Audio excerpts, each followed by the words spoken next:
Je vais, tout d'abord, vous dire un petit mot quand même de la thématique, du jour. Donc la santé mentale des adolescents et la question des réseaux sociaux fait l'objet, hein, comme vous le savez, d'un couple inséparable depuis de nombreuses années maintenant. Les ouvrages et les campagnes de sensibilisation pour prévenir les risques liés à l'usage d'internet et des jeux vidéo sont innombrables.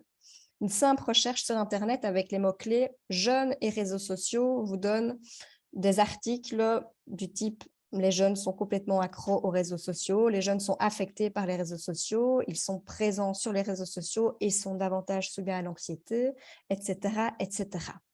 Alors que l'on soit d'accord ou pas d'accord avec ces affirmations, il nous semblait au CRESAM que consacrer une semaine de la santé mentale aux jeunes sans aborder ces questions des réseaux sociaux ne pouvait pas se faire. Que l'on soit finalement adulte ou jeune, à n'importe quel niveau, à toutes les places, nous sommes concernés aujourd'hui par les réseaux sociaux parce qu'ils font, très souvent partie, de nos vies. Alors concernant notre jeunesse, nous avons souhaité aujourd'hui, avec vous, mettre en lumière les différents travaux et études qui portent, sur, la question des réseaux sociaux et vous le verrez, sur la santé mentale. Alors, bien que les questions de cyberharcèlement occupent souvent le devant de la scène, vous constaterez donc qu'on a choisi un angle d'approche qui ne se centrera pas d'emblée sur ce phénomène en particulier. Toutefois, évidemment, si vous souhaitez poser des questions à ce sujet, vous pourrez évidemment le faire plus tard, mais c'est un angle d'approche que nous n'avons pas choisi d'emblée. À travers ce webinaire, nous espérons donc vous donner quelques clés de compréhension sur l'usage que font les jeunes aujourd'hui des réseaux sociaux, en vue peut-être de déconstruire certaines représentations. En tout cas, nous espérons que nous allons tous pouvoir continuer à affiner notre esprit critique lorsqu'on évoque l'usage des réseaux sociaux par les jeunes et trouver quelques ressources à votre portée pour aller plus loin sur ces questions si vous le souhaitez. Alors, maintenant que le décor est planté, je vais d'abord, vous présenter les intervenants de ce jour. Alors, nous avons la chance, d'avoir aujourd'hui avec nous, Pascal Minotte, voilà, qui est, psychologue, codirecteur du CRESAM, mais aussi enseignant, chercheur et formateur. Pascal Minotz a notamment réalisé, parmi d'autres choses, une étude consacrée aux ressources mobilisées par les jeunes lorsqu'ils rencontrent des difficultés sur le plan de la santé mentale. Il l'évoquera avec vous lors de son intervention. Et il a développé au CRESAM depuis 2008, notamment une formation destinée aux acteurs de la première ligne sur les usages et les usages problématiques d'Internet et des jeux vidéo. C'est une formation qui est donnée en collaboration avec la SBL Nadja. Nous aurons aussi la chance et le plaisir d'accueillir Maxime Rézibois, qui travaille aussi au CRESAM et qui est docteur en psychologie, responsable de la formation actuellement, justement, que je viens d'évoquer, cette formation relative à Internet et aux jeux vidéo, qu'il donne avec Arnaud Zarbo de la SBL Nadja. Enfin, nous avons également le plaisir d'accueillir aujourd'hui Dorian Buxin, psychologue, qui a travaillé plusieurs années dans le secteur de la santé mentale, mais qui travaille aujourd'hui dans le secteur de l'aide à la jeunesse pour l'AMO, la particule. Et nous aurons aussi également l'occasion d'en savoir un peu plus tout à l'heure. Voilà. Comme on dit, maintenant que le décor est planté, je vais tout de suite donner la parole à notre premier intervenant, Maxime Rézibois, qui va vous partager une approche compréhensive de l'usage des réseaux sociaux par les jeunes. Bon webinaire à tous et à toutes. Voilà, merci Julie. J'espère que vous m'entendez bien et que vous voyez bien mon écran. Je suppose que oui. Ok, super. Donc, bienvenue dans ce webinaire consacré aux jeunes et aux réseaux sociaux. Comme le disait Julie, moi je vais parler plus d'une approche compréhensive de ce que font les adolescents sur les réseaux sociaux avant qu'on entre dans le vif du sujet de la santé mentale avec mon collègue Pascal Minotte et puis des extraits plus de terrain après de la part de Dorian Buxin. Les informations dont je vais parler aujourd'hui, comme l'a déjà dit Julie, sont tirées de la formation UPTIC et du projet UPTIC qu'on mène donc effectivement en collaboration avec Arnaud Zarbo de chez Nadja. Et donc, si c'est une thématique qui vous intéresse et que vous avez envie de creuser, vous voyez que les dates de formation de 2023 sont maintenant connues. Et donc, je vous invite à aller sur le site du CRESAM dans nos projets et le projet UPTIC ou sur www.cresam.be/UPTIC pour pouvoir voir toutes les informations à propos de ce site de formation. Alors, ceci étant dit, voilà, on a parlé des jeunes et des réseaux sociaux, c'est un abus de langage que je vais faire également, mais un réseau social, à la base, c'est simplement les différentes personnes que j'ai autour de moi et qui sont importantes pour moi. Donc, ça peut être mes collègues, ça peut être ma famille, mes amis, etc. Tout ça, ça constitue mon réseau social. Évidemment, aujourd'hui, ce n'est pas de ça dont on va parler. Donc, qu'est-ce qui est différent? C'est qu'ici, on parle des réseaux sociaux numériques ou des sites de réseaux sociaux, donc à travers une plateforme médiatisée. Donc, je trouvais que ça pouvait être intéressant de d'abord définir ce que c'est un réseau social pour qu'on voit un petit peu ce qu'on met derrière ce mot-là. Et donc, dans la littérature scientifique, évidemment, il y a encore des petits débats qui peuvent apparaître, mais un consensus qui commence à se dessiner, c'est qu'un réseau social numérique ou un site de réseau social, c'est une plateforme de communication en réseau, donc un endroit où on discute en réseau, où les participants, les utilisateurs, les personnes qui y ont accès, premièrement, ont des profils, donc c'est-à-dire qu'ils ont un endroit où il y a leur contenu ou le contenu des contacts et des données système qui sont associés à une identification unique. Donc, si on va sur tel endroit, on arrive sur le profil de la personne et on a accès à ce que lui a posté, à ce que les autres ont posté en rapport avec lui. Ceci est un endroit, deuxièmement, où les participants peuvent, mais n'ont pas forcément l'obligation, exposer publiquement leurs liens avec d'autres utilisateurs. Donc, je suis ami de telle personne, je suis follower de telle personne, j'ai telle personne qui me suit, etc. Et puis, troisièmement, c'est un endroit où les utilisateurs peuvent accéder à des flux de contenu. Donc, il y a de l'information qui arrive directement auprès des utilisateurs. Et donc, sur base de cette définition-là, on voit il peut exister des centaines de réseaux sociaux numériques, que ce soit ici en Europe, mais il y en a aussi des différents qui sont utilisés par exemple en Russie ou en Chine, qui ont développé d'autres plateformes en concurrence à celle américaine. Et donc, ça crée énormément de choses différentes. Ici, en Europe, les plus connus, en tout cas les plus populaires, pour les citer, on a Facebook, qui est un peu le réseau social qui a popularisé les réseaux sociaux auprès des grands publics. C'est celui avec le logo bleu, où on est généralement en contact avec des personnes qu'on connaît, et donc les relations sont assez réciproques. Si je suis ami avec, il est ami avec moi, et où on peut poster vraiment toute une série de choses et faire aussi d'autres activités. C'est assez diversifié. On a Instagram, qui est plus associé dans les imaginaires collectifs aux photos, même si on peut faire d'autres choses. LinkedIn, qui est un réseau social plus professionnel, où on va être ici en contact avec des collègues et des membres d'autres institutions et des partenaires. Pinterest, qui est un endroit où on peut aller choisir des contenus qui nous intéressent pour les épingler et les regrouper à un endroit. Snapchat, qui est plus basé sur les échanges textuels, vidéo, mais qui fait aussi réseau social. TikTok, qui est plus utilisé aujourd'hui par les jeunes, même si évidemment toutes les classes d'âge y ont accès, et qui s'est constitué en permettant aux personnes de se filmer, diffuser des vidéos en direct ou en redifféré, qui sont généralement plutôt courtes. Twitch, qui est un peu basé sur le même principe, mais avec des vidéos qui sont beaucoup plus longues, des lives, des personnes qui se filment pendant plusieurs dizaines de minutes ou plusieurs heures, et avec au début une approche beaucoup plus jeux vidéo, mais c'est aussi fort diversifié. Twitter, qui est ici un réseau plus basé sur des échanges textuels assez courts, même si on sait mettre des photos évidemment, ou des petites vidéos.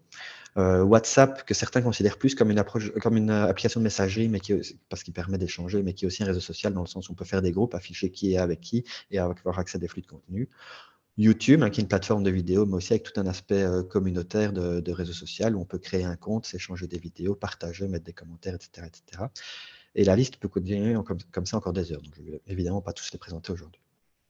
Et donc, une chose que je trouve déjà importante à mettre en avant ici, c'est que chacun de ces réseaux sociaux-là, et encore plus les autres, ont leurs propres paramètres, leurs propres caractéristiques. Je vais présenter un peu quelque chose plus différent entre les différents réseaux sociaux.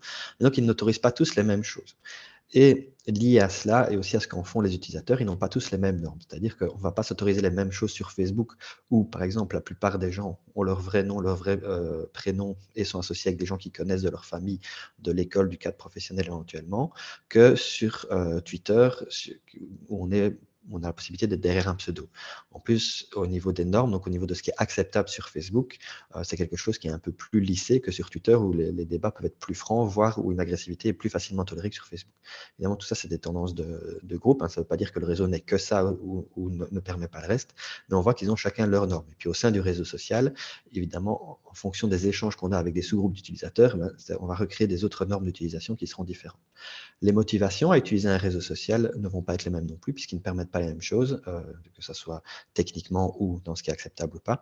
Et donc tout ça montre que chaque réseau social a ses propres spécificités, et ces spécificités-là vont conditionner la façon dont on les utilise, et donc la façon dont ils vont avoir un impact sur la personne, que ce soit en termes de bien-être ou sur d'autres choses. Donc déjà, si on veut s'intéresser à cette question-là, on voit qu'il y a une nuance et une complexité qui est importante à prendre en main et qui n'est pas toujours prise en considération, qui est que quand un jeune utilise un réseau social, ben, c'est important d'essayer de voir quel réseau social il utilise, pourquoi il l'utilise, avec quelle motivation, ce qu'il y fait, avec qui, etc., puisque tout ça va avoir une influence.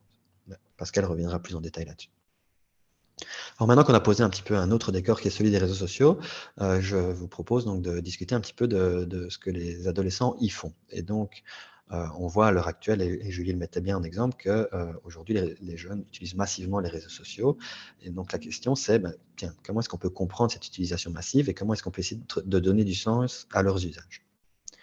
Alors, avant de rentrer là-dedans, je vais poser encore un troisième décor, puis après, je rentrerai un petit peu plus dans les détails, mais c'est de voir, tiens, qu'est-ce qui caractérise un adolescent ou une adolescente? Je ne vais pas rentrer dans une définition large, puisque je pense que la plupart des gens qui sont présents au webinaire sauront mieux le définir que moi, mais je trouve qu'une caractéristique qui est pertinente par rapport au débat d'aujourd'hui, ça va être le processus par lequel passent la plupart des adolescents, où ils sont caractérisés par un phénomène de séparation et d'individuation. Donc on passe d'une sphère à l'enfance qui est vraiment centrée sur sa famille, où les adultes qui sont importants pour soi et où nos valeurs, nos normes, nos goûts sont fortement influencés par cette famille-là, par ce noyau-là, à un autre noyau où on devient des adultes à peu près autonomes, à peu près accomplis, où on se connaît à peu près nos goûts, etc. Et on peut même à nouveau les définir par rapport à nos propres enfants.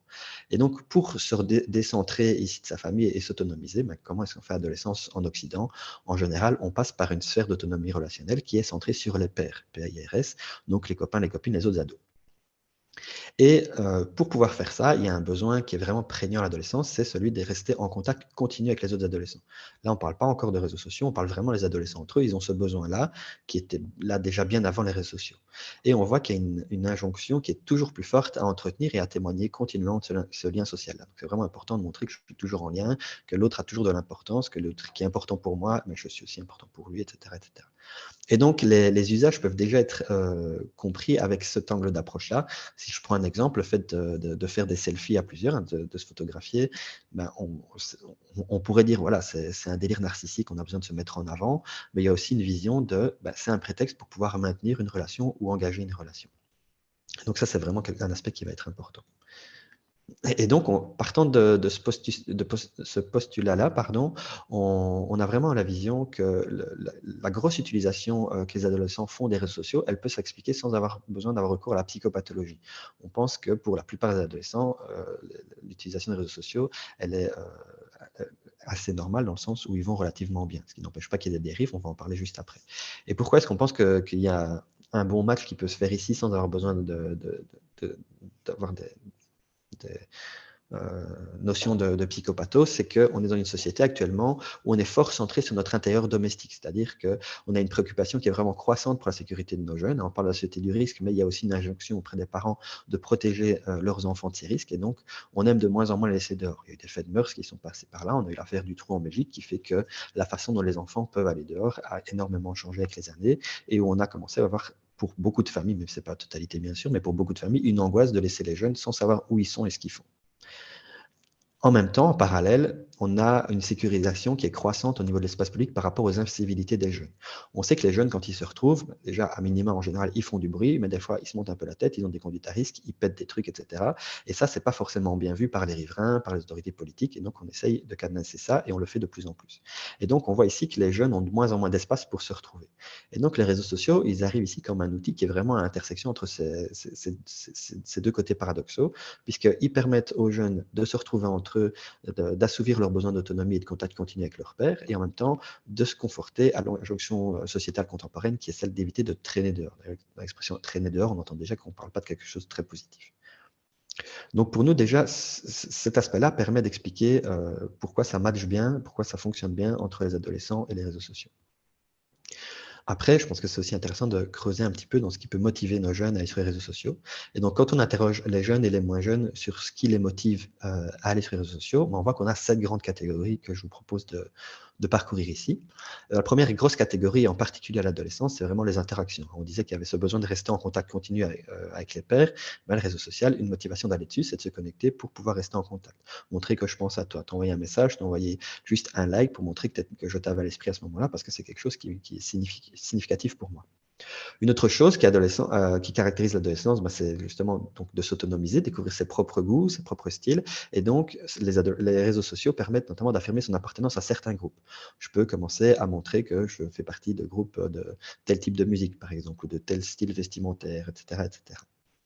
Une autre raison d'utiliser les réseaux sociaux en termes d'interaction, c'est de rechercher le soutien des pairs et avoir de l'affection. Voilà, je vis quelque chose de difficile avec mes parents ou à l'école, eh bien, je vais pouvoir aller en parler et je vais avoir des personnes, dans la situation idéale, des personnes avec qui je m'entends bien, qui sont importantes pour moi, qui vont venir m'apporter leur soutien et leur écoute, etc. Un autre aspect, c'est d'assouvir sa curiosité sociale, puisque je suis en train de me rechercher à l'adolescence, je vais pouvoir aller voir ce qui se fait ailleurs, comment les autres se comportent, et l'impact que ça a aussi sur le cercle autour de moi. Dans la même logique, ça va me permettre d'expérimenter différentes facettes de soi. Donc, par exemple, à l'adolescence, on sait qu'il y a des phénomènes biologiques qui se font. C'est un peu le bazar dans le corps de l'adolescent, des caractéristiques sexuelles secondaires qui apparaissent, les hormones, etc., qui font qu'il y a toutes des choses qui se passent en moi et je ne les comprends pas forcément bien et je ne sais pas vraiment bien comment me positionner par rapport à ça. Et donc, ça va me permettre, par exemple, de voir, tiens, ici, je commence à avoir des poils à la barbe et sous les bras. Je vais prendre une photo de moi torse nu, je vais la mettre sur le réseau pour voir, tiens, si je me montre comme ça, comment est-ce que les autres réagissent et comment est-ce que je peux me baser aussi sur leur avis pour me constituer une idée de mon corps.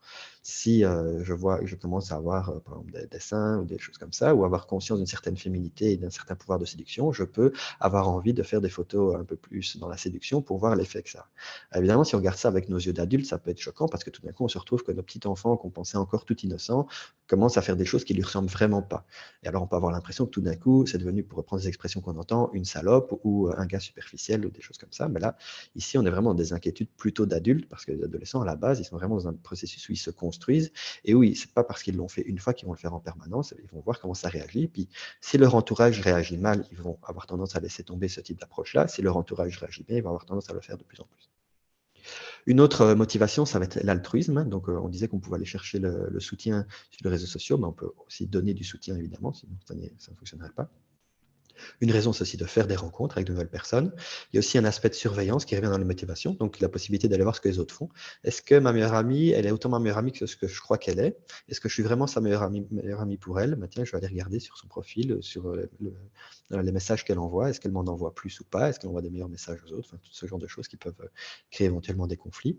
Et puis, c'est aussi un endroit pour s'exprimer, dire un petit peu ce qu'on pense, etc. Ça, c'est la première grosse motivation, les interactions.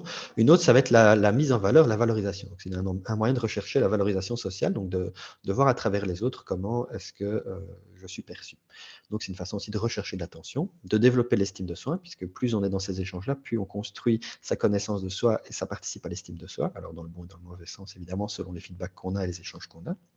C'est aussi une façon donc, de construire son identité, mais également un fil rouge en se racontant. Donc, je mets des bribes d'informations à mon sujet, puis petit à petit, je recrée un fil rouge, je recrée une histoire à mon sujet. Et puis, un autre aspect de la mise en valeur, ça peut être aussi par coolitude. Donc, les autres personnes les autres ados sont sur les réseaux sociaux, c'est quelque chose qui est assez à la mode. Et donc, comme je ne veux pas passer pour un ringard ou une ringarde, je vais aussi m'y mettre. La troisième grosse motivation, c'est vraiment le divertissement. Donc aussi, on est dans l'idée de passer le temps parce qu'on s'ennuie, d'aller trouver de l'amusement, du fun, de s'échapper quand on a des difficultés, que ce soit des difficultés à la maison, des difficultés scolaires, des difficultés relationnelles. C'est une façon de penser à autre chose et d'éviter un petit peu ces mauvaises pensées, ces mauvaises émotions, de se relaxer, d'être créatif, etc. Une quatrième grosse motivation, c'est d'aller rechercher des informations. Donc, par exemple, suivre et commenter l'actualité, et y compris peut-être même surtout celle de l'école. Il s'est passé ça dans la cour de récré. Il y a telle personne qui était en couple avec, mais il n'y est plus, donc maintenant il est libre, etc. etc. Le fait d'apprendre. Il y a des personnes des ados qui, par exemple, n'aiment pas du tout un cours de bio, pour exemple, mais qui vont aller suivre des vidéos de vulgarisateurs scientifiques sur la biologie parce qu'ils trouvent ça vraiment intéressant pour eux. Le fait de partager aussi les connaissances qu'on a, les infos qu'on trouve, etc. De se mobiliser. Voilà. Il y a d'autres personnes, on va se rendre compte qu'il y a d'autres personnes qui pensent comme nous, qui ont envie de faire changer des choses, on va pouvoir se mettre ensemble pour le faire. Ça peut être aussi de trouver des idées de façon plus large, etc. Peut-être un point important à dire déjà à ce stade-ci, c'est que ces motivations-là, évidemment, tous les adolescents n'ont pas toutes les motivations. C'est la même chose que pour nous. Certains d'entre nous vont être plus motivés par certains aspects que d'autres, et donc ils vont avoir une utilisation des réseaux sociaux qui va être en fonction de ces motivations-là.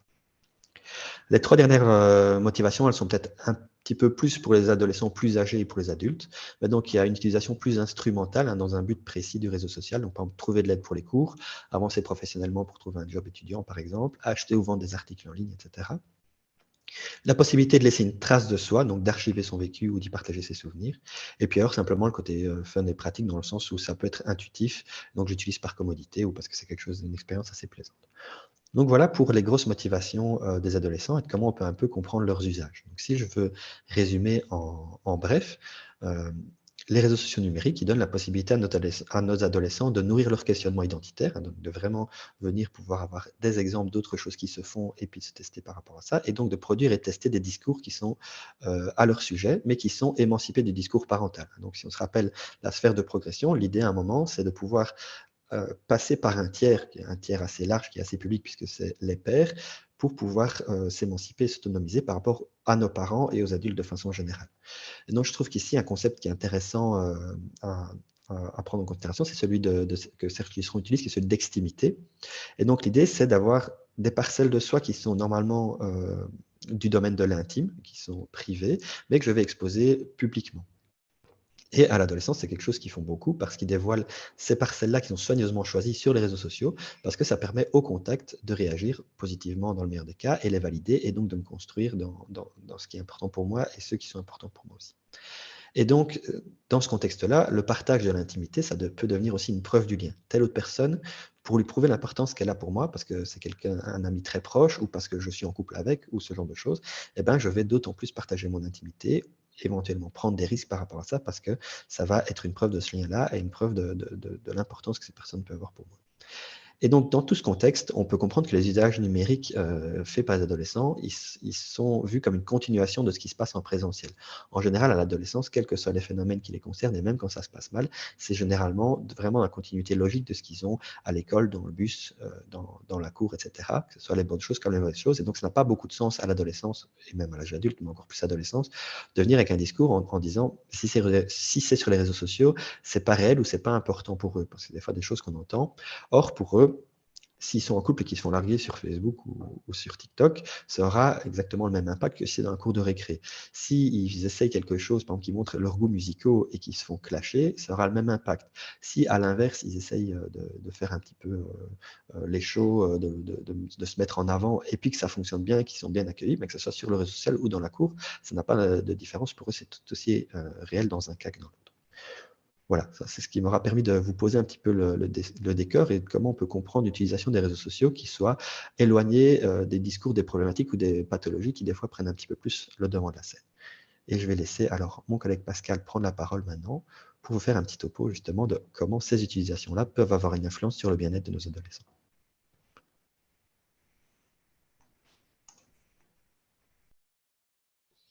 Merci Maxime. Ça va, Julie, direct, j'y vais? Ok, ça va.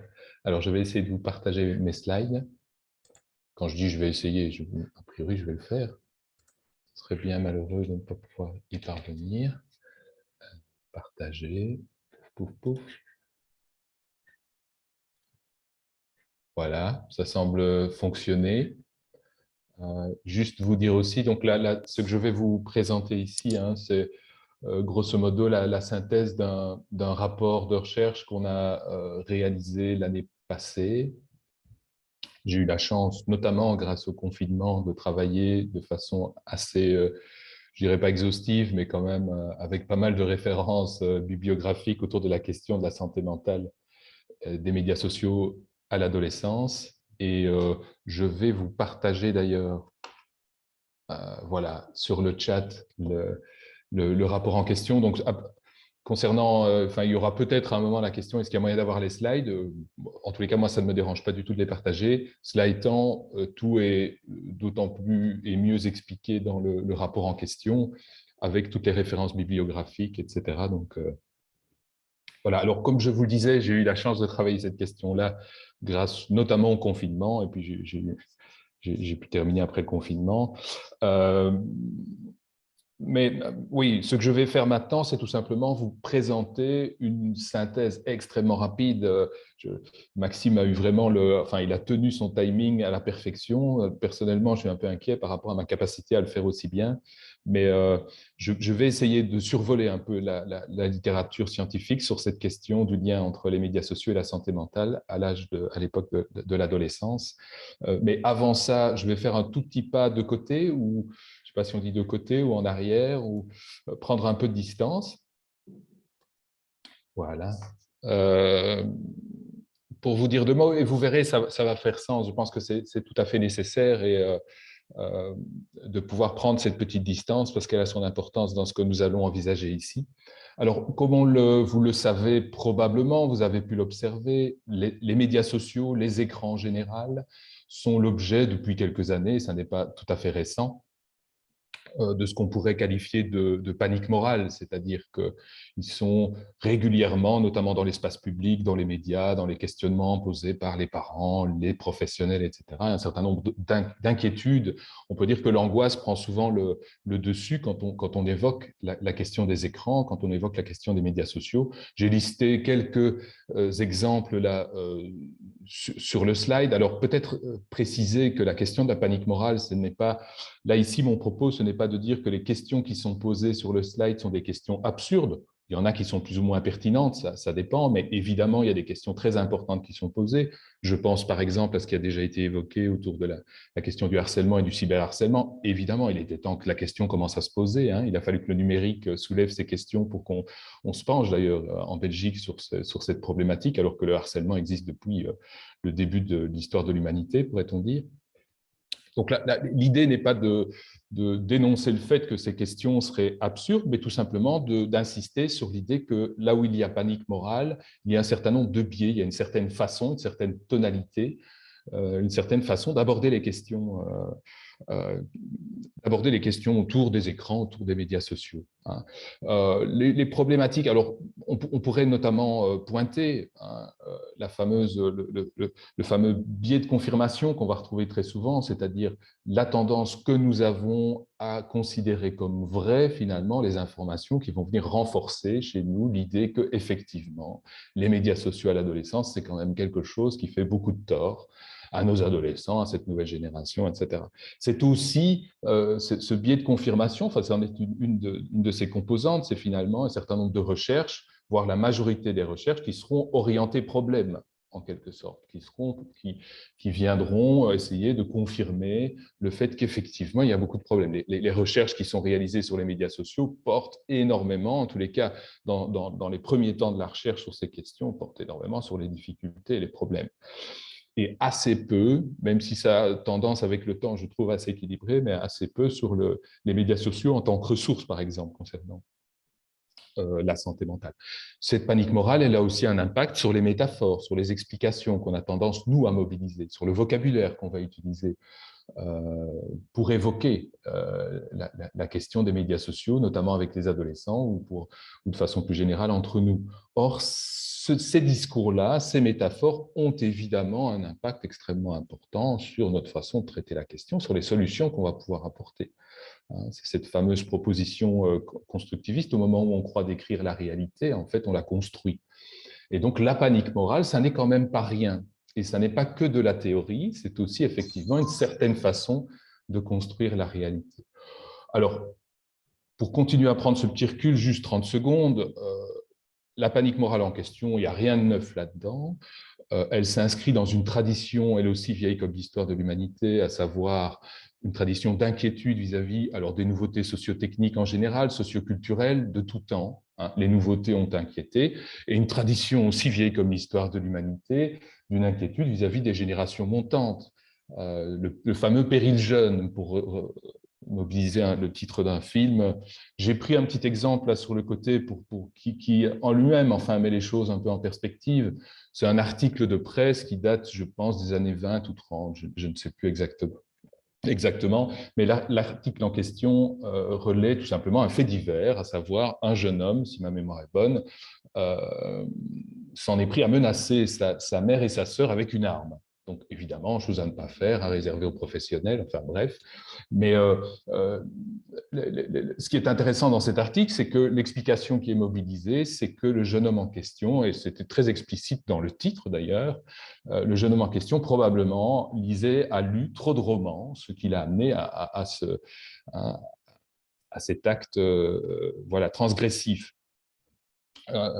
Alors, là où l'exemple est intéressant, c'est que ces mêmes romans dont actuellement nous avons parfois tendance à penser que les jeunes ne les lisent pas assez, à l'époque, on pensait qu'ils les lisaient trop et que d'ailleurs, ça avait tendance à pervertir leur imaginaire, quelque chose comme ça. Cette histoire d'un imaginaire perverti, de normes morales déconstruites par les médias, par les nouveaux médias, c'est un grand classique aussi qui existe depuis très longtemps, depuis que les médias existent.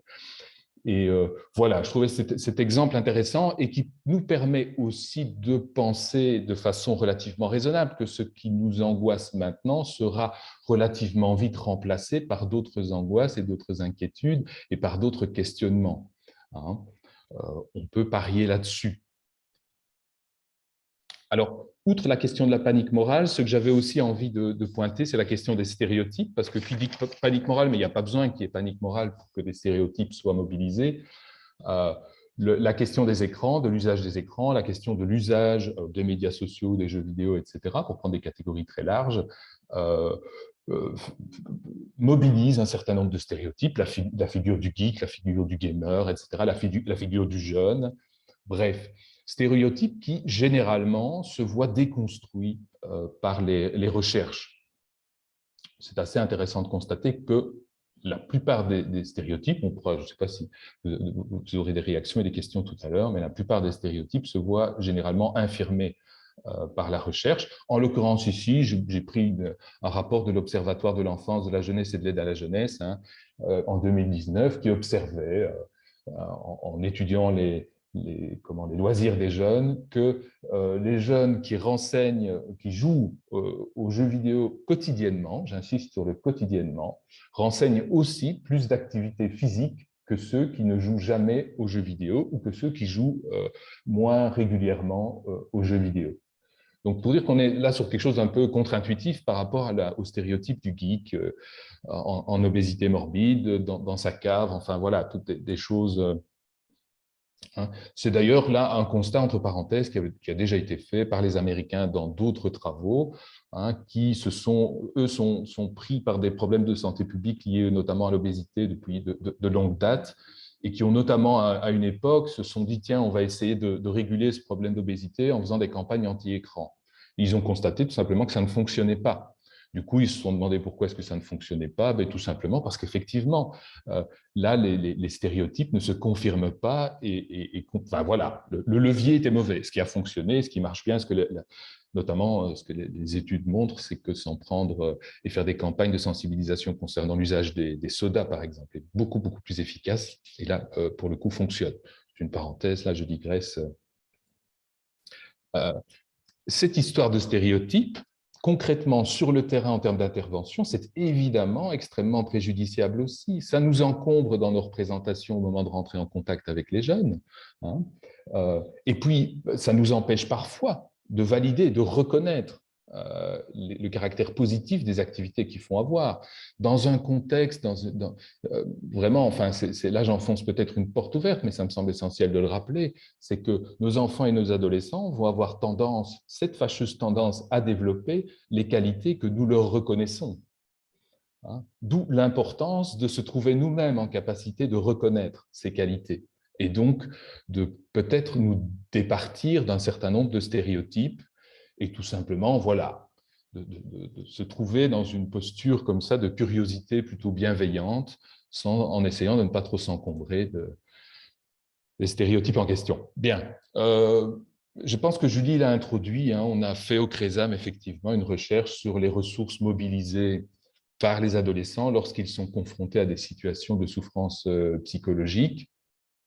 Je vous passe tous les détails de la recherche parce qu'on n'a pas le temps ce matin, mais en 2 mots, l'idée, c'est tout simplement d'illustrer le fait que les médias sociaux, Internet, sont effectivement la source d'un certain nombre de problèmes qu'on va évoquer par après, on ne va pas faire l'impasse, mais c'est aussi et peut-être avant tout une ressource pour énormément d'adolescents qui se retrouvent dans des difficultés, à tel point qu'ils vont l'évoquer là je vois en 5e position, donc dans les ressources, il y a les amis, il y a la maman, il y a le papa, il y a les copains, donc le cercle un peu plus large, et puis il y a Internet comme ressource qui les a aidés lorsqu'ils étaient confrontés à des difficultés.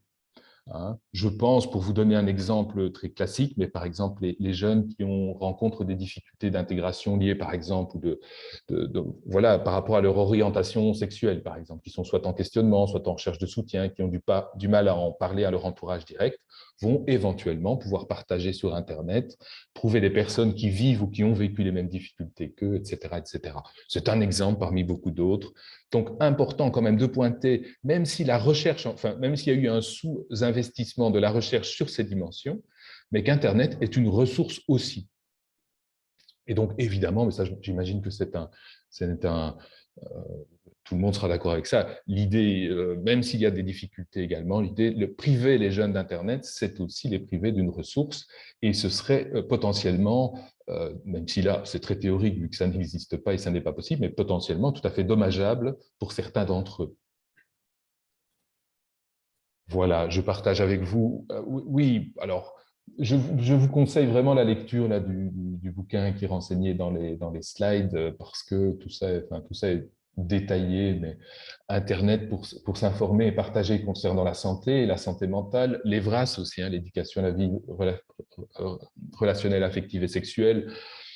Je ne vais pas vous faire une liste là trop, mais bon, s'informer, comprendre, résoudre, connaître les expériences d'autres personnes, rechercher du soutien, trouver ses semblables, s'autonomiser, prendre la main, le contrôle, plus de contrôle sur sa santé, l'anonymat, la discrétion liée à ces dispositifs, l'abondance et l'accessibilité d'informations.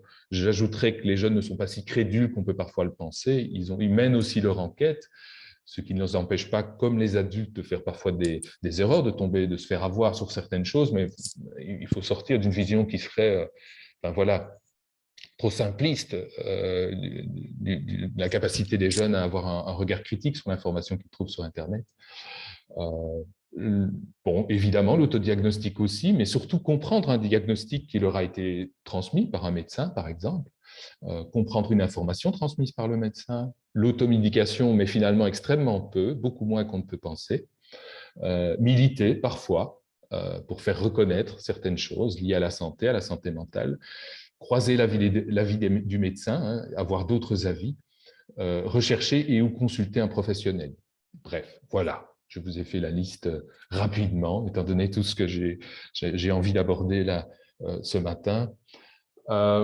Maintenant, plongeons-nous un peu dans la littérature concernant les difficultés, les problèmes qui sont analysés dans la littérature scientifique concernant le lien entre santé mentale et médias sociaux.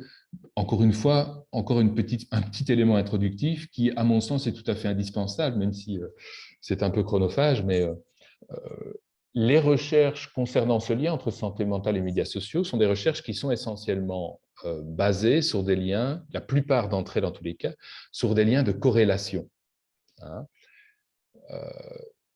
Or, alors je ne sais pas pour ceux qui ont eu probablement une grande partie d'entre vous des cours de statistique, c'est une des premières choses qu'on apprend, c'est-à-dire que des liens de corrélation ne sont pas, c'est-à-dire un lien statistique entre deux éléments ne veut pas nécessairement dire qu'il y a un lien de causalité entre ces deux événements, entre ces deux facteurs, entre ces deux éléments. Pour l'illustrer, il suffit de mentionner ce qu'on appelle l'effet cigogne, qui était l'exemple donné par les profs de stats à l'époque. Je ne sais pas s'il est encore valable d'ailleurs, s'il a encore une réalité concrète sur le terrain, mais l'effet cigogne, c'est quoi? Ça consiste à dire, on a constaté qu'il y a un lien statistique entre les territoires dans lesquels les cigognes nichent et le taux de natalité dans les familles, le taux de natalité dans ces régions où les cigognes nichent. Ce qui viendrait, si on en postule, si on postule un lien de causalité, on pourrait se dire, mais voilà, ça vient confirmer cette idée, cette hypothèse, pourquoi pas, relativement plausible, qui consiste à dire que les cigognes amènent les enfants. Que c'est elles qui viennent amener les enfants dans les familles. Évidemment, on sait tous que ce n'est pas comme ça que ça se passe, enfin j'espère pour vous, et que, en l'occurrence, si les cigognes nichent dans les endroits où il y a le taux de natalité le plus important, c'est tout simplement qu'elles nichent en milieu rural, et traditionnellement, en milieu rural, les familles font plus d'enfants, voilà, les parents ont plus d'enfants que en milieu urbain, tout simplement. Il y a donc là un facteur caché. Alors, ce que je dis là paraît tout à fait évident, un petit peu bébête. Quand on étudie le lien entre les écrans et les enfants, les adolescents, les médias sociaux, etc., il y a perpétuellement une confusion entre ces liens de corrélation et ces liens de causalité. Donc, il est vraiment important, quand on prend connaissance d'une recherche, d'avoir cet élément en tête. Je vous prends un exemple très classique que je reprends souvent, mais c'est notamment ce lien entre l'agitation des enfants et les écrans. On sait qu'on a observé, ça fait un moment déjà, mais ça se confirme à travers différentes recherches, un lien statistique entre le fait que les enfants soient placés précocement et de façon intensive devant les écrans et le fait qu'ils soient plus ou moins agités, voire qu'ils aient des troubles attentionnels avec ou sans hyperactivité. Alors, on pourrait postuler, on pourrait établir un lien de causalité en disant, ben, tiens, ça veut dire tout simplement que les écrans ont un effet comme ça sur la neurologique, on pourrait le dire, sur l'enfant, quelque chose là qui viendrait se passer au niveau de je ne sais pas quoi. Je ne sais pas quoi parce qu'en réalité, cette hypothèse n'est pas étayée de façon très concrète par des supports. Enfin, il n'y a rien là qui a été validé au niveau neurologique. Mais on pourrait aussi se dire, tout simplement, et ça c'est une chose dont on est certaine, que les enfants plus agités seront, tout simplement, pour pouvoir gérer cette agitation, plus souvent mis par les parents devant les écrans. Et donc forcément, il est assez logique qu'on retrouve un lien, un lien statistique entre agitation des enfants et écran, tout simplement parce qu'un enfant agité, on lui mettra plus facilement Disney+, ou je ne sais pas, Netflix, ou tout simplement parce que ça permet de canaliser cette agitation et que les parents, quand ils ont d'autres choses à faire, mais voilà, il est possible, on ne va pas leur jeter la pierre, ça peut arriver, voilà. Je pense que ça arrive à tout le monde. J'ai lu une étude toute récente qui montrait que cette espèce de formule pas d'écran avant 3 ans, en fait, je pense qu'en France, notamment, il n'y a que 17% des parents de jeunes enfants qui respectent cette valise, cette proposition. Donc, voilà. Idem pour les effets des écrans durant le confinement. J'entends beaucoup évoquer le fait que dans l'après-confinement, on a observé chez les enfants, les adolescents, un certain nombre de petits soucis qu'on a attribués très rapidement à leur surconsommation d'écran durant le confinement. Attribution très particulière, probablement liée à ce contexte de panique morale, parce que s'il y a d'abord un premier facteur explicatif d'un certain nombre de, entre guillemets, de symptômes ou de symptômes des adolescents et des enfants en post-confinement, c'est tout simplement que le confinement les a privés de la majorité de leurs interactions sociales nécessaires à leur épanouissement et à leur développement, et que c'est plutôt le confinement lui-même qui est à questionner et qui permet d'expliquer la plupart des problèmes d'apprentissage, des problèmes relationnels rencontrés par les enfants directement après le confinement. Bref, ces liens de corrélation, ça peut être des liens de causalité, c'est le slide du dessous, dans les deux sens. Ça peut être aussi lié à un facteur caché, ça peut être aussi tout à fait fortuit. Slide temps. Un certain nombre de métasynthèses sur les liens entre santé mentale et médias sociaux ont été publiées récemment, et elles vont observer, ces métasynthèses, un lien statistique significatif, mais faible, j'insiste aussi là-dessus, entre l'intensité des usages des médias sociaux et le bien-être. Un lien statistiquement, j'y arrivais, significatif et négatif. C'est-à-dire, pour prendre une de ces recherches, une des plus solides, encore une fois, tout ça est bien détaillé dans le rapport avec le lien que je vous ai proposé pour aller...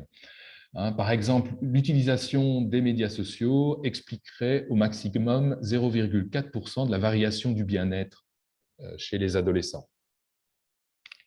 0,4%, ça n'est pas rien, c'est quelque chose. Cela étant, c'est clair que si on voulait développer un programme de santé publique destiné à améliorer la santé mentale des adolescents, il est fort probable, au regard de ces recherches, de ces métasynthèses, que ce ne soit pas à l'intensité des usages des médias sociaux qu'il faille s'attaquer. Il y a bien d'autres choses, évidemment. Enfin, à l'heure actuelle, dans le contexte actuel, on peut le comprendre assez facilement. Alors, vous avez des études qui introduisent des nuances, par exemple, le fait d'utiliser activement ou passivement les médias sociaux. Il serait, par exemple, en termes de santé mentale et d'impact sur la santé mentale, peut-être plus positif, moins délétère d'avoir un usage actif d'un média social plutôt qu'un usage passif, etc. Voilà, il y a un certain nombre, je ne vais pas trop rentrer dans les détails qui n'ont pas beaucoup d'importance. Je voulais, oui, aussi peut-être préciser, ça c'est les slides suivants, cette observation qui est une observation statistique sur la masse des usages, sur la masse des vécus singuliers, c'est la somme des vécus singuliers, ne doit pas évidemment nous faire perdre de vue le côté plus individuel des usages et le fait qu'effectivement, il y a des réalités singulières, le cyberharcèlement, les effets de comparaison, enfin, on a plein de phénomènes qui peuvent expliquer que certaines personnes en particulier vont se trouver dans des situations de souffrance importantes qui sont liées notamment à leur usage des médias sociaux. J'avais aussi envie de pointer un autre élément important que montre la recherche. En général, la plupart d'entre elles, pas toujours, mais la plupart des recherches montrent un effet qui est significativement plus important, bien que toujours relativement faible, mais plus important chez les filles. Observation qu'on va pouvoir comprendre assez facilement lorsqu'on sait que un certain nombre de marqueurs importants culturellement prescrits de l'identité féminine, que sont notamment l'apparence et la réputation, sont aussi des marqueurs qui sont beaucoup challengés sur les médias sociaux. On sait que les jeunes filles sur les médias sociaux vont recevoir en général beaucoup plus de remarques, d'injonctions, de commentaires concernant leur apparence physique que les jeunes garçons. On sait aussi que la question de la réputation est particulièrement sensible chez les jeunes filles, plus que chez les adolescents, chez les jeunes garçons. Enfin bref, il y a un certain nombre de facteurs qui sont liés tout simplement aux stéréotypes sexistes qui parcourent notre société et qui trouvent ici une espèce d'application, on va dire ça comme ça, de conséquences malheureuses, mais qui est une conséquence qui ne fait que reproduire finalement une problématique beaucoup plus globale, une sociétale, structurelle, et là aussi depuis probablement le début depuis très longtemps. Je ne veux pas me lancer là, je ne suis pas historien, mais ça fait très longtemps que tout ça, ce décor-là, malheureusement, est planté. Alors, pour parcourir les thématiques qui sont régulièrement abordées dans la recherche concernant ce lien santé mentale et usage des médias sociaux, la question du temps de sommeil. Évidemment, on sait que ça, c'est du solide. Le temps de sommeil a un impact majeur, aussi bien sur la santé somatique que psychique, sur aussi les capacités de concentration, donc sur les capacités d'apprentissage. Donc, le temps de sommeil, c'est vraiment un élément extrêmement important. On sait aussi que les adolescents et le sommeil, mais voilà, ça peut être quelque chose pas nécessairement... Enfin, voilà, l'adolescence n'est pas nécessairement synonyme, ça dépend peut-être des périodes, mais d'une envie de dormir, pas autant que les adultes en tous les cas. Bref, ce que les études ont montré, là j'en mentionne une en particulier parce que c'est la plus grosse étude menée sur la question au Royaume-Uni, en Angleterre, où on observe effectivement là un lien statistique négatif entre l'intensité des usages et le temps de sommeil. Mais on retrouve cette idée que la taille de l'effet est relativement faible dans la mesure où, selon cette étude, une heure supplémentaire de temps d'écran numérique par jour serait liée à une diminution de 9 minutes du temps total passé à dormir en semaine et de 3 minutes le week-end. 9 minutes, 3 minutes, c'est du temps, ça n'est pas rien. Cela étant, c'est peut-être des tailles d'effet un peu moins importantes que ce qu'on pourrait penser au premier abord.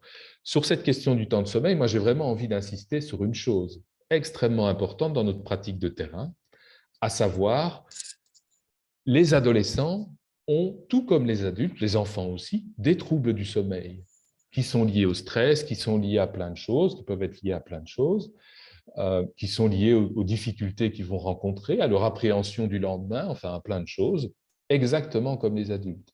Il est donc, comment dire, potentiellement problématique de postuler systématiquement en étant confronté à un adolescent fatigué, par exemple, en classe, un adolescent qui viendrait très souvent fatigué en classe.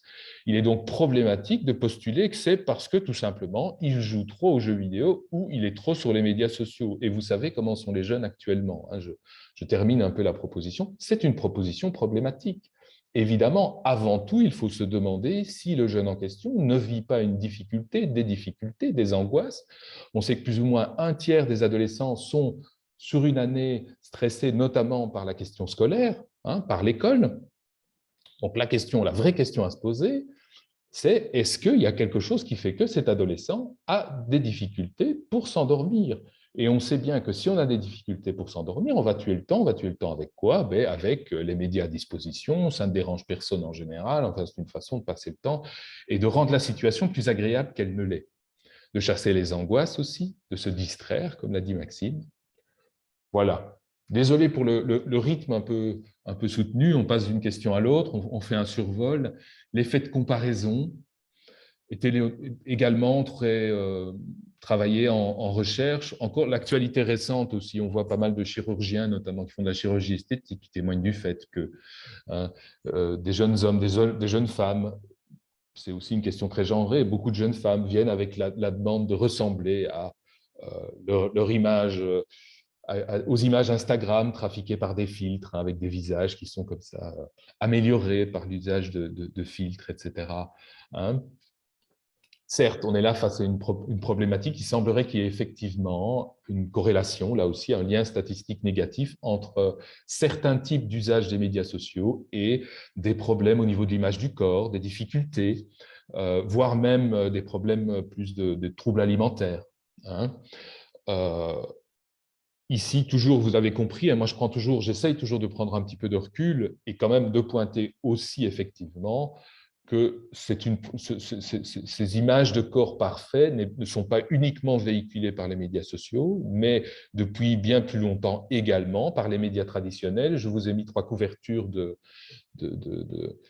magazines féminins qui vont avoir très souvent ce discours extrêmement ambigu dans lequel ils vont vous proposer une révolution minceur, pour prendre Marie-Claire là sur la gauche, et puis en parallèle un petit article sur « Assumez-vous comme vous êtes », enfin, etc. « Il est temps que les femmes reprennent confiance en elles », enfin, beaucoup de blabla finalement tout de suite gommé tout simplement par l'iconographie aussi véhiculée, des mannequins qui sont toutes extrêmement minces et dont les photos ont elles-mêmes été retouchées, tout comme c'est le cas sur Instagram pour beaucoup d'images. Donc on est en fait sur une problématique qui est beaucoup plus ancienne que la question des médias sociaux. C'est l'internalisation des normes sociales d'attractivité, l'idéal de minceur, etc., qui effectivement sont générateurs de souffrance, notamment à l'adolescence, qui est une période déjà très compliquée en termes d'image du corps. Pascal, je me permets juste, il te reste encore 5 petites minutes pour clôturer. Oui. Je crois que tu as bien repéré qu'en fait, j'étais à la moitié de mes slides et que ça allait être très compliqué. C'est mon rôle, je suis là pour ça. Voilà. Bon, de toute façon, l'idée n'est pas d'être exhaustif, mais je pense de planter le décor.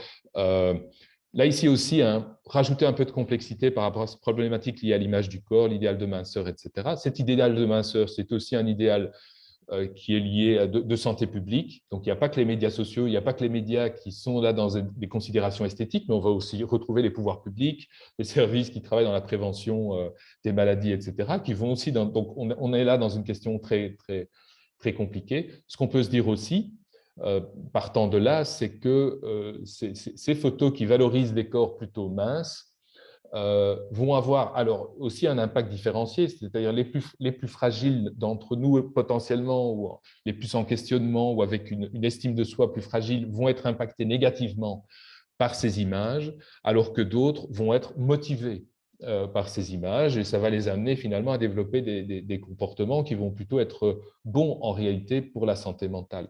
Sachant que par exemple, on sait très bien que les activités physiques, le sport, sont par exemple des facteurs de protection en termes de troubles, de facteurs de protection par rapport aux différents problèmes de santé mentale qu'on peut rencontrer. Bref, vous m'avez compris, la question n'est pas si simple. Usage d'éthique et genre, j'ai déjà touché un mot, je ne vais pas en dire plus, mais les inégalités de genre sont très présentes sur les médias sociaux et ont inévitablement un impact sur la santé mentale. Je terminerai par là, en essayant, comment être court. Les médias sociaux sont souvent, je parlais de métaphores liées à la panique morale. Une métaphore extrêmement utilisée est celle des médias sociaux comme étant de la drogue. La métaphore du toxique, la métaphore de la drogue et la métaphore de l'addiction est très souvent utilisée concernant les médias sociaux.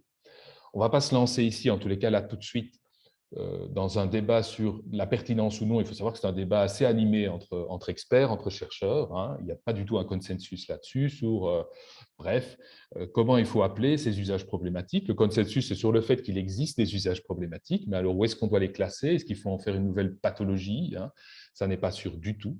Ce sur quoi j'avais envie d'insister, et je terminerai ma présentation là-dessus, c'est sur le fait qu'il ne soit pas très aidant pour les parents et pour les enfants et les adolescents eux-mêmes que l'on utilise la métaphore drogue en question. C'est-à-dire que cette métaphore drogue va mobiliser un certain nombre de représentations, et d'ailleurs l'iconographie utilisée aussi bien dans les affiches de colloques, dans les magazines, sur Internet, c'est des iconographies souvent très anxiogènes. On va voir éventuellement des enfants qui ont une souris d'ordinateur plantée dans l'avant-bras. Enfin, vous voyez, des choses, mais qui empêchent évidemment, qui vont rendre beaucoup plus difficile le dialogue entre adolescents et parents. Ça va aussi mobiliser cette idée que la bonne solution à la toxicomanie, souvent, c'est le sevrage. Or, ici, concernant les médias sociaux, le sevrage n'est pas du tout une bonne solution. Enfin, ce que nous devons essayer de faire, c'est de l'éducation.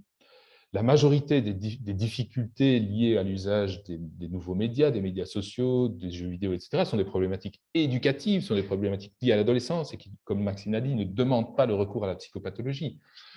Donc, ce sur quoi j'avais envie d'insister ici, pour terminer, c'est quelle que soit son idée sur c'est intéressant de voir ça comme une addiction ou non, dans les métaphores qu'on va mobiliser, le vocabulaire qu'on va utiliser avec les parents et les adolescents, attention de ne pas renforcer finalement des tendances stigmatisantes et de ne pas proposer des représentations qui ferment plus de portes qu'elles ne les ouvrent. C'est la raison pour laquelle, personnellement, j'utilise l'expression usage excessif ou usage problématique en fonction des situations pour parler de ces questions. Je vais m'arrêter là. Voilà. Merci beaucoup, Pascal. Un tout grand merci. Nous continuons à avancer sur cette question-là. À présent, je vais donner la parole à Dorian Buxin, qui est intervenant de terrain et qui a accepté notre invitation à venir partager avec vous aujourd'hui un petit peu ses observations à lui sur le terrain. Donc voilà, on a vraiment consacré les 2 premiers temps de ce webinaire aux questions de la recherche, des représentations, des besoins identitaires, ludiques, créatifs auxquels répond l'usage des réseaux sociaux chez les ados. Et maintenant, on va vraiment faire toute la place à Dorian Buxin pour nous partager un petit peu son expérience. Une première question peut-être que j'avais envie de vous adresser, Dorian. Quelles sont les grandes missions de l'AMO pour laquelle vous travaillez, avec toujours peut-être en tête finalement ce lien avec les réseaux sociaux et les projets concrets que vous avez décidé de développer sur ces questions-là à l'AMO. Okay, bonjour tout le monde déjà. Alors en plus, j'ai vu que dans les invités là, et dans les participants, il y avait des gens avec qui je travaillais sur le terrain, donc je vais essayer de ne pas raconter de bêtises. Voilà, donc nous, ici à l'AMO, on a un service de prévention avec les jeunes de 0 à 20 ans. On travaille avec les jeunes et leurs familles de 0 à 22 ans. Du coup, moi, c'est vrai que je ne suis pas du tout un spécialiste de la question des réseaux sociaux et je trouve d'ailleurs que l'exposé qui vient d'être présenté peut permettre de remettre certaines questions vraiment sur la table. J'ai l'impression que parfois, on peut peut-être, nous aussi, en tant qu'intervenants de terrain, être dans ce fameux biais de confirmation qu'on évoquait là plus tôt. Nous, comment est-ce qu'on travaille ici? En fait, on reçoit les jeunes soit en entretien au niveau à la particule, donc on peut faire un entretien d'écoute où le jeune peut travailler pas mal de questions qui lui sont propres, relatives à son autonomie par rapport à des difficultés relationnelles. Et à côté de ça, on fait aussi tout un tas de travail en collectif au travers d'activités ou bien alors aussi d'animations qu'on fait dans le primaire et dans le secondaire sur les écoles qui sont sur les 5 communes sur lesquelles on travaille. Et une des questions qui est très vite arrivée il y a 4 ans quand on a relancé toutes ces animations, c'est la question des réseaux sociaux. Et on a d'abord commencé avec les préadolescents, donc typiquement les 5e, 6e primaires, avec une animation où bien, on simulait, au travers d'un jeu qui s'appelle Fais le mur, on simulait, comment dire, le fait que des enfants réagissent simplement à des images qui étaient collées sur un mur de la cour de récré. Et en fait, le mur de la cour de récré simulait forcément les différents réseaux sociaux, quoi. Du coup, les jeunes avaient plusieurs possibilités par petits groupes de réaction. Soit ils répondaient en écrivant un petit mot sur un post-it qui venait coller en dessous, ce qui simule évidemment les commentaires.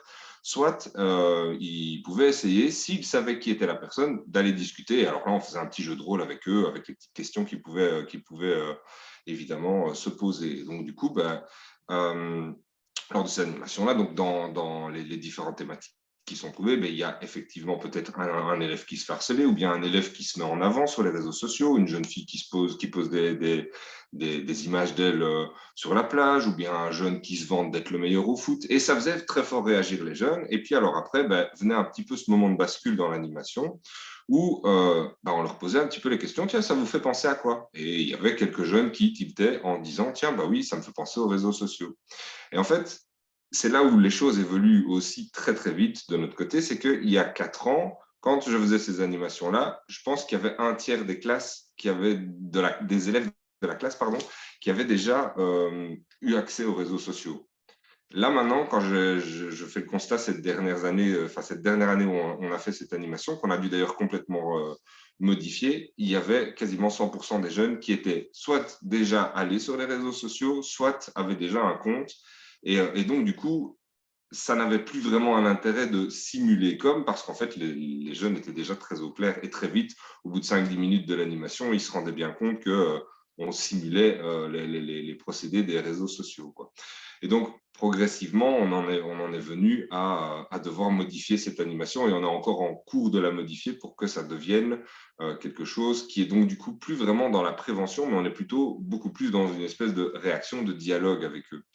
Je reviendrai après sur ce qu'on a commencé à mettre en place, et je vais parler de l'autre animation qu'on fait, si celle-là est dans le secondaire, plutôt public de première et deuxième secondaire, où au travers d'une animation plus globale sur le harcèlement est traitée la question du cyberharcèlement. Je sais que ce n'était pas l'approche qui avait été prise ici, mais c'est comme ça que nous, on rencontre les jeunes. Donc, c'est une animation en 3 temps, où il y a d'abord une brochure qui présente un petit peu les différentes notions de harcèlement, et les notions de cyberharcèlement. Il y a ensuite une pièce de théâtre, et puis alors après, il y a une discussion au travers de petites questions qui sont posées en groupe, et voilà, ça amène tout doucement à faire un petit peu avec ces jeunes des cercles de parole, quoi. Ça, c'est vraiment l'animation qu'on met le plus en avant. Alors, pour pouvoir animer ces cercles de parole, nous, de notre côté, on a plusieurs petits outils pour que ça ne soit pas juste on se met en cercle et on discute. On a des débats mouvants où les jeunes peuvent nous dire s'ils sont d'accord, pas d'accord avec peut-être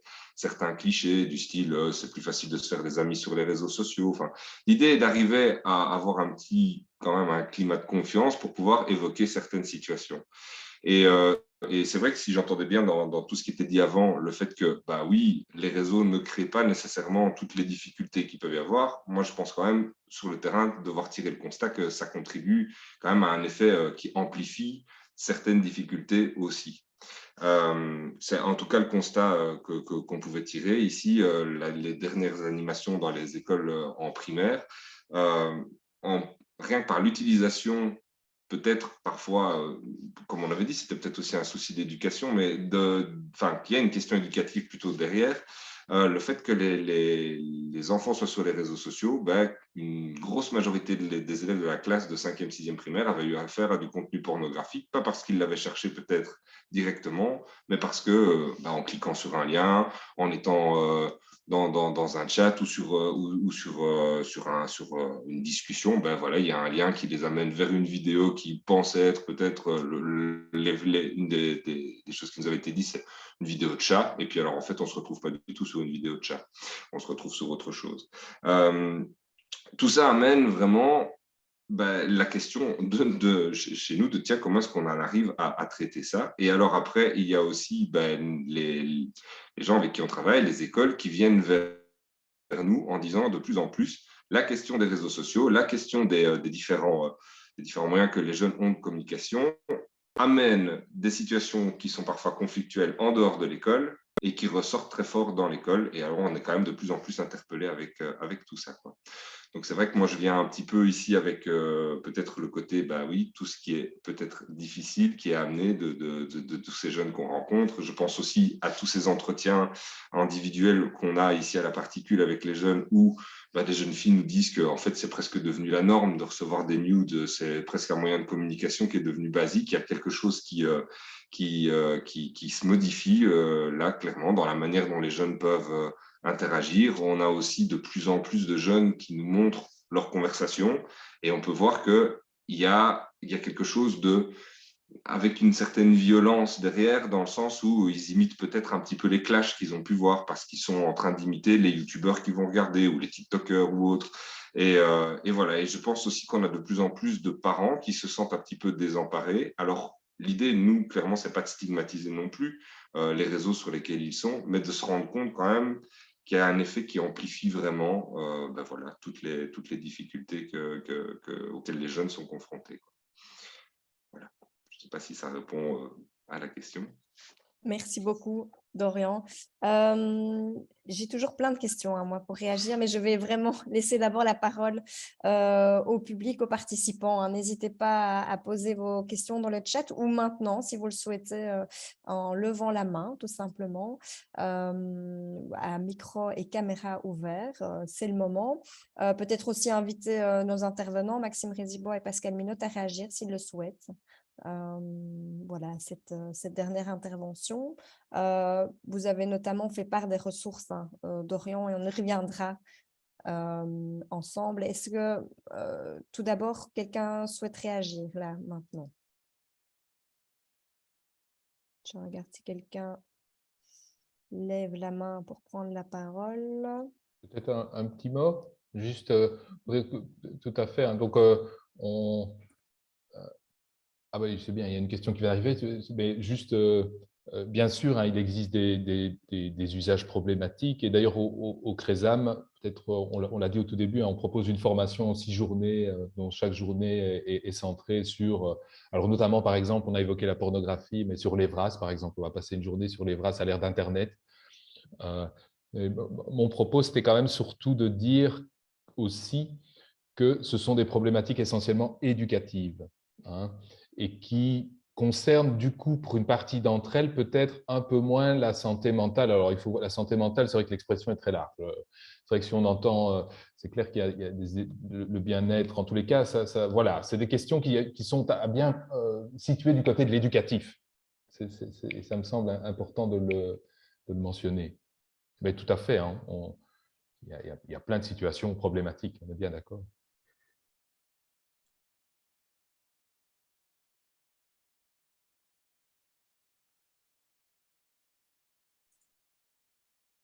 Je ne sais pas si vous m'entendez. Oui? Oui. Ok.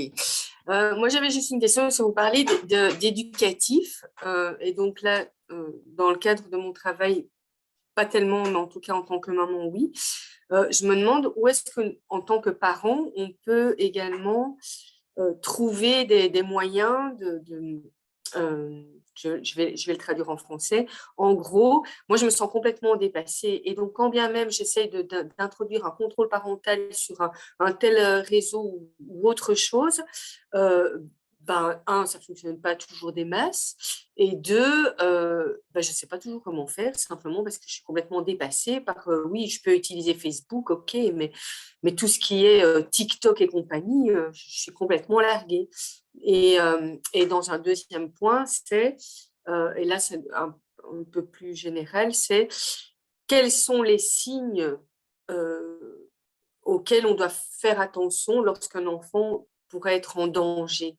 Donc, et évidemment, vous allez me dire, oui, il va se renfermer ou il va être plus agressif. Oui, ok, d'accord, ça c'est de manière générale, mais est-ce qu'il n'y a pas d'autres petites choses ou techniques sur le programme de TikTok ou autre pour pouvoir aller vérifier vérifier quelque part, enfin, je ne sais pas si c'est bien le terme, mais pour essayer de voir si l'enfant est en danger et comment on peut faire, parce qu'ils ne viennent pas toujours nous parler. Hein. Quand ils viennent nous parler, en général, c'est que c'est déjà bien loin dans la problématique. Voilà. Merci. Je vais peut-être reprendre donc les deux questions que vous avez posées. Il y avait la première question vis-à-vis du contrôle des applications en tant que parent. Comment mieux contrôler, avoir le contrôle. Oui, et surtout savoir comment faire. Parce que c'est bien d'appuyer sur contrôle parental, mais je ne vais pas partager ici l'expérience, c'est trop long. Mais je me suis retrouvée face à même avec le contrôle parental, où sans la volonté de l'enfant, mais réellement de par les cookies, etc. Et finalement se retrouver de nouveau sur des sites qui n'étaient pas appropriés. D'accord. Est-ce que nos intervenants du jour souhaitent répondre à cette première question du contrôle? Moi, je veux bien, enfin, en tout cas, par rapport au contrôle, c'est vrai que là, moi, je n'ai pas vraiment les notions toujours techniques non plus parce que je ne maîtrise pas tous ces réseaux. Alors, généralement, on fait les recherches. Moi, c'était plutôt sur la question de, tiens, comment est-ce qu'on peut établir le lien de confiance avec son enfant, son adolescent, parce que en tout cas, quand on a ce genre de demande qui arrive au niveau du service, c'est plutôt ça qu'on va essayer de travailler, c'est comment est-ce qu'on va pouvoir retravailler la relation. J'ai pas mal d'exemples en tête où des parents étaient hyper calés dans tout ce qui était contrôle des réseaux sociaux, avec tous les paramètres qu'on peut avoir, qui font éteindre les téléphones, qui font stopper les choses. Et au final, il manque cet élément essentiel d'arriver à pouvoir se faire confiance, arriver à pouvoir être présent quand il y a quelque chose qui est un petit peu je vais utiliser le terme abusé de la part du jeune par rapport à ses réseaux, par rapport à des choses qui sont là, et ne pas être que dans justement cette position où on va faire que de la contrôle, de la répression et devenir un petit peu en tant que parent, alors du coup, ce gardien de prison. Et donc voilà, ici, là, techniquement, j'ai pas vraiment tous les conseils à vous dire. Encore une fois, moi, je suis pas expert de cette question-là, mais vraiment plutôt alors de pouvoir travailler ce point relationnel avec l'enfant. Tiens, justement, peut-être qu'une première mauvaise expérience peut être le départ de pouvoir justement retravailler le lien de confiance avec le jeune et avec son parent. Merci. Est-ce qu'il y a d'autres réactions? Oui, Maxime Rézibois. Ouais, peut-être pour compléter, je pense que les ados, ils ont plus de temps et plus de plasticité cérébrale que nous.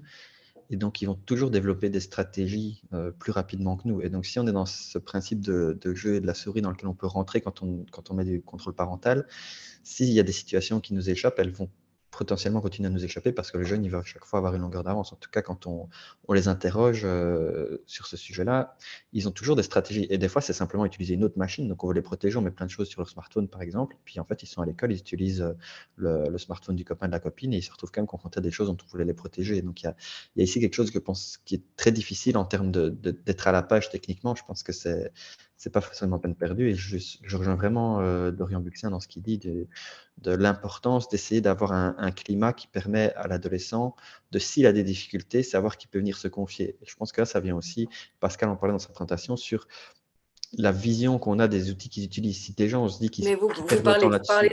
Vous parlez d'adolescents, excusez-moi, mais moi, quand je parlais du contrôle parental, c'est le terme qui est utilisé. Je parlais plus de contrôle parental, dans le sens préventif. Mon fils, il a que 9 ans. Donc, en fait, c'est pas encore ça. Vous voyez, c'était vraiment comment gérer l'outil technique pour éviter justement qu'il se retrouve face là, c'était il regardait des petites vidéos de Superman et il s'est retrouvé sur un site à caractère pornographique avec des Superman et des super-héros, vous voyez? Donc, c'était plus dans cet aspect-là, pas dans l'aspect répressif, mais bon, mais j'entends ce que vous dites. Hein. Oui, le fond du message, c'est que je ne pense pas qu'il y ait de solution miracle à ce niveau-là. Et je pense que s'ils sont jeunes et que vraiment il faut les accompagner par rapport à ça, il faut être là pour leurs usages. Alors, je sais que c'est un truc idéal et qu'on ne peut pas être toujours derrière nos enfants, mais je ne pense pas qu'il existe une façon technologique qui va leur protéger de tout sur Internet ou même en dehors d'Internet. Je crois qu'on n'a jamais un contrôle total sur ce qui se passe. C'est pareil, si on les laisse aller dans la rue, on peut espérer que ça se passe bien, mais ils ne sont jamais à l'abri de faire une mauvaise rencontre et que ça se passe mal aussi. Quoi qu'on mette en place, je pense. Ça fait partie du risque avec lequel on doit vivre et qui est horrible pour un parent. Je suis parent moi-même, je sais bien que c'est très difficile, mais voilà. y a des choses sur lesquelles on n'aura jamais le contrôle. J'aurais envie d'ajouter que c'est quand même tout le problème ici de l'accès, parce que donc, ça a été dit, hein, je pense que Dorian l'a évoqué, l'idée que déjà en primaire et de plus en plus tôt, enfin j'aime pas cette expression de plus en plus, parce que ça aussi ça fait partie de la panique morale, cette idée que tout se fait de plus en plus, mais force est de constater concernant l'accès notamment aux smartphones et aux médias sociaux, voilà, c'est de plus en plus tôt, et donc c'est vraiment il y a là un petit souci dans l'accès de plus en plus précoce à des médias qui ne sont pas faits pour les enfants et qui sont, même d'un point de vue strictement intellectuel et cognitif, difficiles à gérer pour eux, hein. Et donc là, je pense notamment aux médias sociaux et à Internet. A priori, voilà, là, on parle d'un enfant de 9 ans. C'est pour ça que l'âge est vraiment très important dans ce que, effectivement, à préciser, parce que pour un adolescent, à partir de 12 ans, à partir de la puberté, ça devient très différent. Les revendications en termes d'autonomie et de… Enfin, voilà, effectivement, sont tout à fait… là, il faut prendre acte et il y a une part de risque. Par contre, à 9 ans, moi, je pense tout simplement que il y a effectivement la question du dialogue, mais il y a aussi la question tout simplement de consulter que les écrans soient consultés à portée de voix, quoi. Pas nécessairement, même certainement pas parce que ça n'est pas possible avec la tête derrière l'épaule du gamin qui fait ses trucs, parce que ça, voilà. Moi aussi, j'ai des enfants, je sais pas que c'est… Mais par contre, que ce soit dans un lieu où on est à disposition pour pouvoir… entre guillemets, intervenir, être là, être présent. Je pense qu'il y a, concernant les enfants, là, on a quitté par rapport à Internet, je pense que c'est le plus raisonnable, sachant que je suis pourtant très ouvert sur tous ces usages, vous l'avez compris, hein, mais voilà. Merci. Il y avait une deuxième question concernant les signes de mal-être qui doivent alerter. Peut-être, madame, vous pourriez la reformuler de façon plus étayée, votre question concernant les signes de mal-être qui doivent alerter. Oui, c'était simplement, voilà, en tant que futur ado en puissance de mon fils, je me dis, tiens, quels seraient effectivement les signes? Simplement parce que il a déjà eu des problèmes dans la cour de récréation, donc rien à voir avec les médias sociaux. Et avant qu'il ne vienne m'en parler, il en avait parlé d'abord à un cousin, etc. Donc avant de venir m'en parler, je me dis, oui, vous allez parler effectivement de la relation de confiance, mais aussi le fait, oui, mais je ne suis pas, comment ils disent là, les enfants, en gros, comme on disait de mon temps, je ne suis pas une poule mouillée, donc je ne le dis pas à mes parents, etc. Je me défends tout seul. Et effectivement, donc, il y a ce rapport de confiance, certes, mais quand on passe à côté, on va dire ça comme ça, quels sont les signes auxquels on pourrait faire attention, notamment que ce soit pour une jeune fille, enfin, les risques de violence, d'abus, etc. Quels sont les signes chez l'enfant qui sont, je sais pas moi, qu'on peut dire, bon, ça, s'il fait ça d'office, c'est qu'il y a un souci. Est-ce qu'il y a un truc et astuce comme ça? Enfin, j'imagine que non, mais bon, c'est pour provoquer les réactions.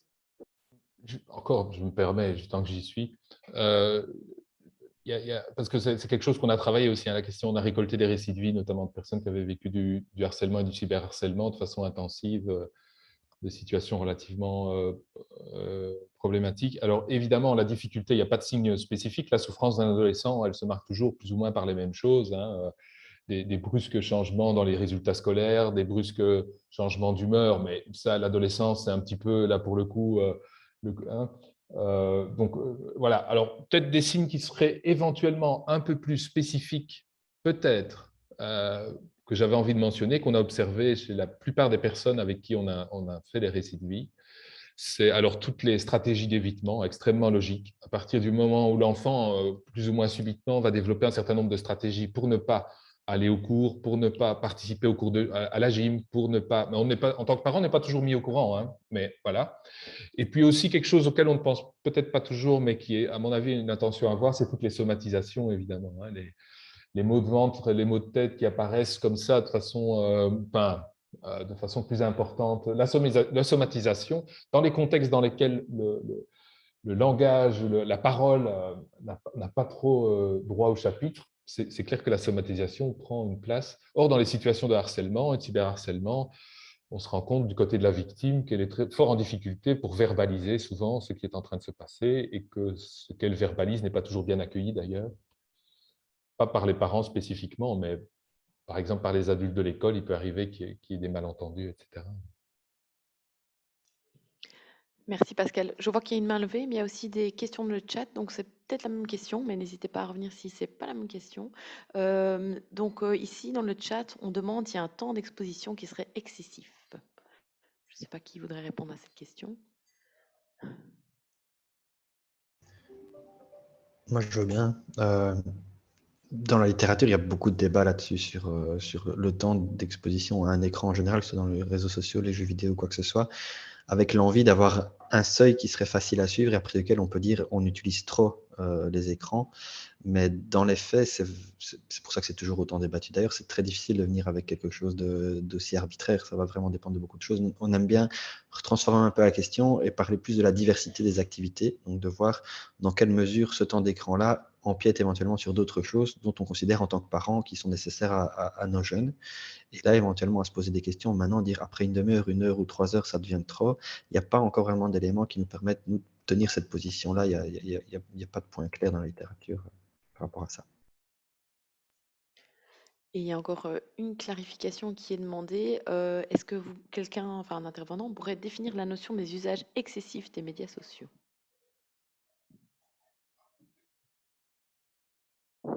Oui, comme c'est moi qui l'ai évoqué. Alors, je vais vous donner deux points de repère. Celui qui est classiquement utilisé dans la littérature, alors il existe plein de... Mais on va plutôt parler d'usages ayant des conséquences négatives dans la vie de la personne et d'intensité d'usage maintenue malgré les conséquences négatives de cet usage. Ça, c'est...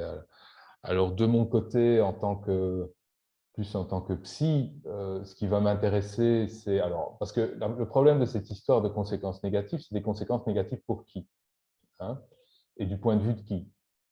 Ce n'est pas nécessairement si évident. C'est-à-dire que les parents peuvent mettre leur curseur sur certaines choses, les résultats scolaires, certaines exigences au niveau des résultats scolaires. C'est peut-être des enjeux qui, à certains moments de son existence, ne vont pas nécessairement parler à l'adolescent lui-même, qui va peut-être lui mettre...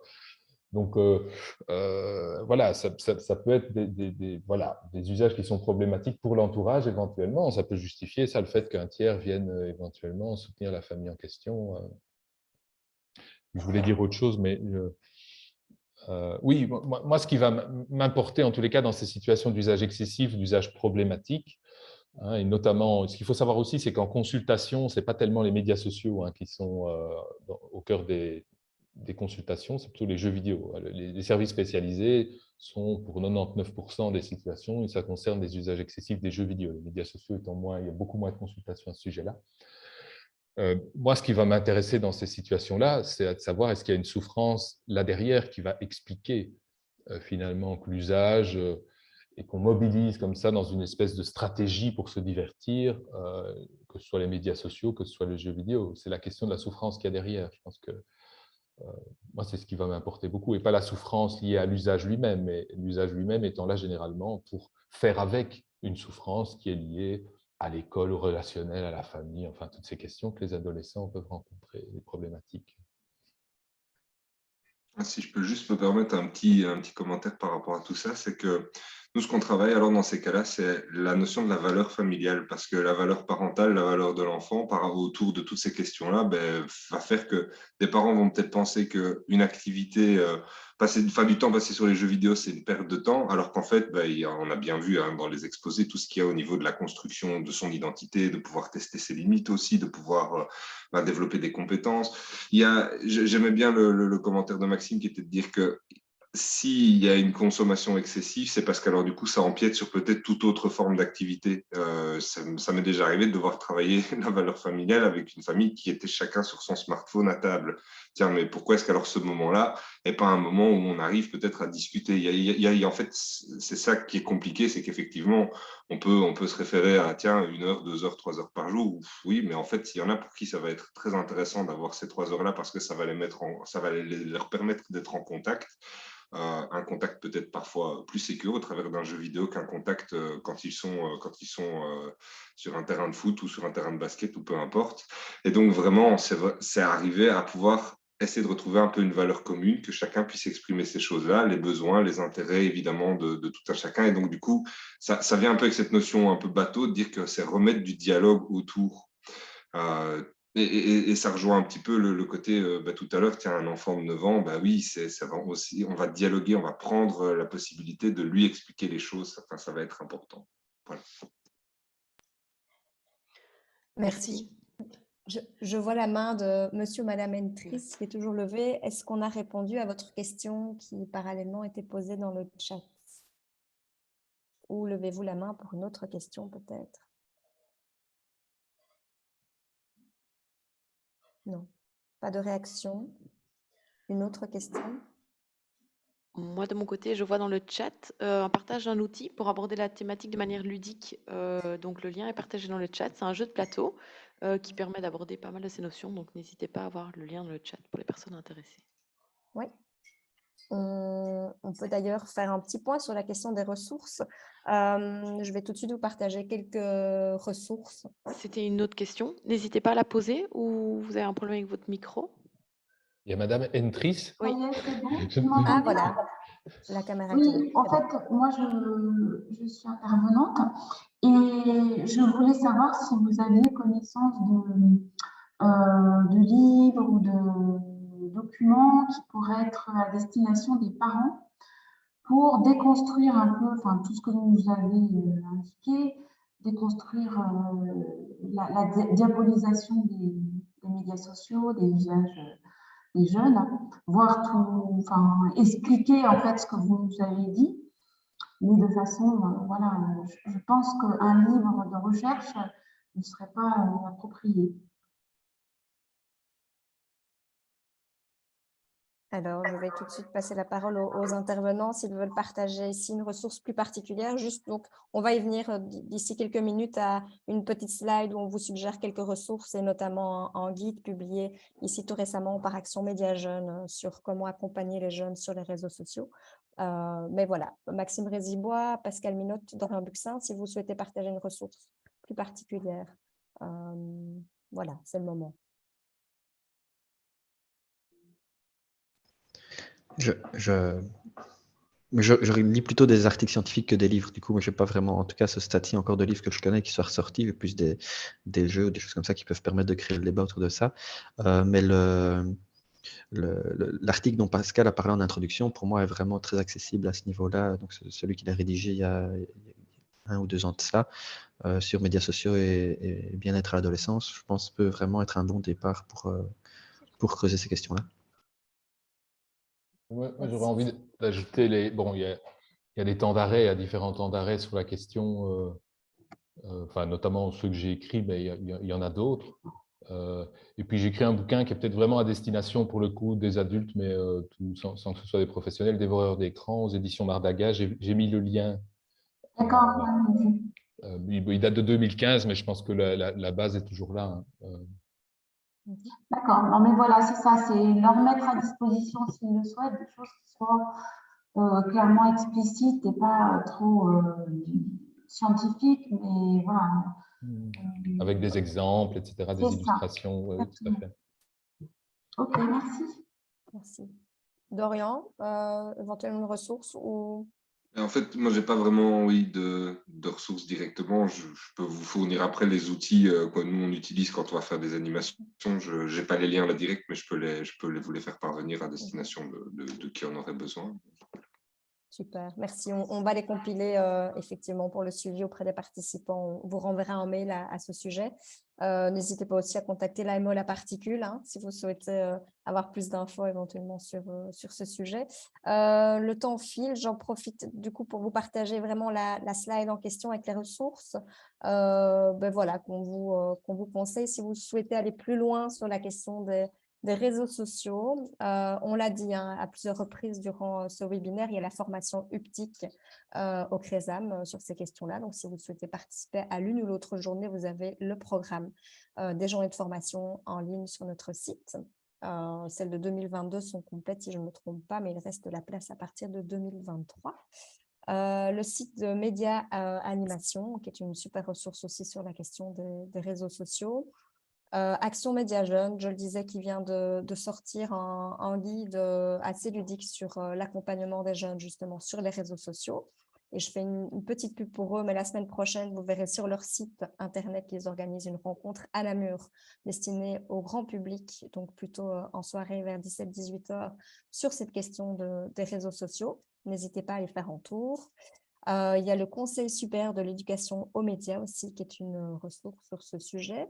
L'Université de paix, avec pas mal d'outils aussi, et de jeux voilà, à tout niveau, sous plein de formes différentes, qui traitent de cette question des réseaux sociaux. Et puis, sur le site internet dédié aux enseignants, donc enseignement.be, il y a aussi des articles et des ressources à ce sujet. Voilà, donc on ne saurait pas être exhaustif sur la question des ressources et des outils, mais on a souhaité vraiment pointer des ressources et des outils que nous connaissons et qui nous semblaient pertinents pour le coup à vous renseigner. Voilà, nous vous renverrons également tout ça par mail ainsi que les slides diffusés ce jour.